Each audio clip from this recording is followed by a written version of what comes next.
হঠাৎ একদিন সারাদিন বৃষ্টি হচ্ছিল। শিয়াল তখন বাসার বাইরে ছিল। সুখী ঘুমাচ্ছিল। দুঃখী, এই দুঃখী, এই 200 টাকা নিয়ে দোকানে যা আর এক্ষুনি 1 কেজি সয়াবিন তেল কিনে নিয়ে আয়।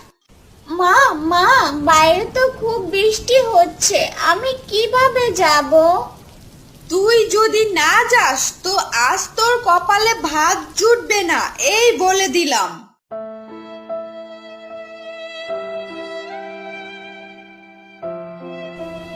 শিয়ালের বউ দুঃখীকে এই ঝড় বৃষ্টির মধ্যে তেল আনতে পাঠায়।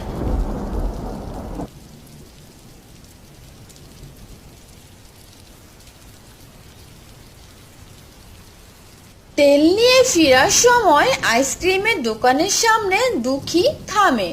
10 টাকা দিয়ে একটা আইসক্রিম কিনে খাই। দুঃখী একটা আইসক্রিম কিনে খায়। আইসক্রিম খাওয়ার পর সে বাসার দিকে যায়।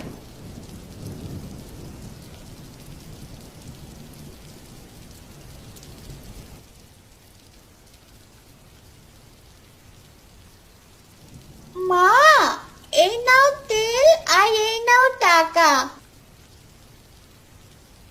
এ কি রে, এখানে 10 টাকা কম কেন?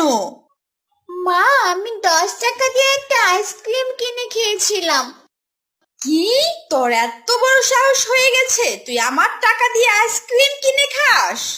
আজ তোকে আইসক্রিম খাওয়াচ্ছি, দাঁড়া। মা মা মা, মেরো না আমাকে। মৌসুমী একটা লাঠি দিয়ে দুঃখীর মাথায় বাড়ি দিতেই দুঃখী মাটিতে পড়ে যায়। মৌসুমী দুঃখীর গায়ে হাত দিয়ে দেখে সে মারা গেছে। এ কি করলাম, দুঃখী দেখি মারা গেল। দুঃখীর বাবা জানতে পারলে আমাকে পুলিশে দিবে। না, তার চেয়ে বরং আমি এক কাজ করি।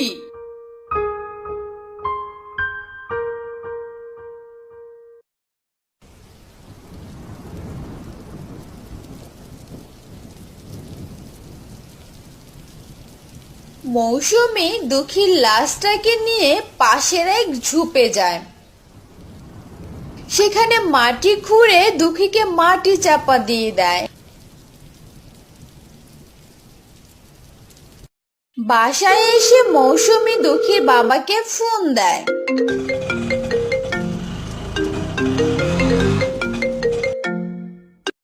হ্যাঁ বউ, বলো। ওগো, দুঃখীকে তো খুঁজে পাচ্ছি না।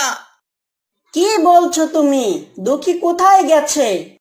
জানি না গো, সকালবেলা বলছিল খেলতে যাবে আর এখনো বাসায় ফিরেনি। আচ্ছা, আমি এখনই আসছি।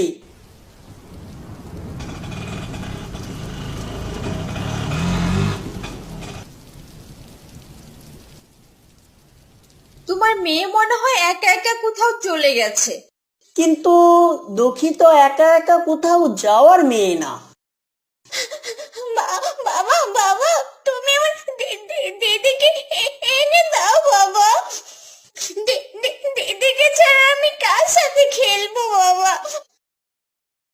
আচ্ছা, দেখি কি করা যায়। শিয়াল পুলিশকে বিষয়টা জানায়। এরপর শিয়াল মাইকিং করতে বের হয়। একটি হারানো সংবাদ, একটি হারানো সংবাদ। দুঃখী নামের একটা মেয়েকে আজ সকাল থেকে পাওয়া যাচ্ছে না।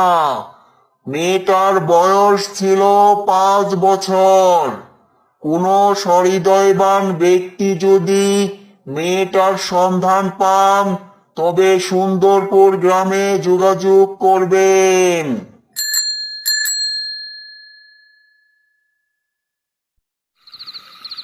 আজ 2 দিন হয়ে গেল, মেয়েটাকে এখনো খুঁজে পেলাম না। তোমার মেয়ে দেখবা একাই বাসায় ফিরে আসবে, তুমি চিন্তা করো না। এখন একটু ঘুমাও তো। মা মরা মেয়ে আমার, আল্লাহই জানে এখন কোথায় কি করছে।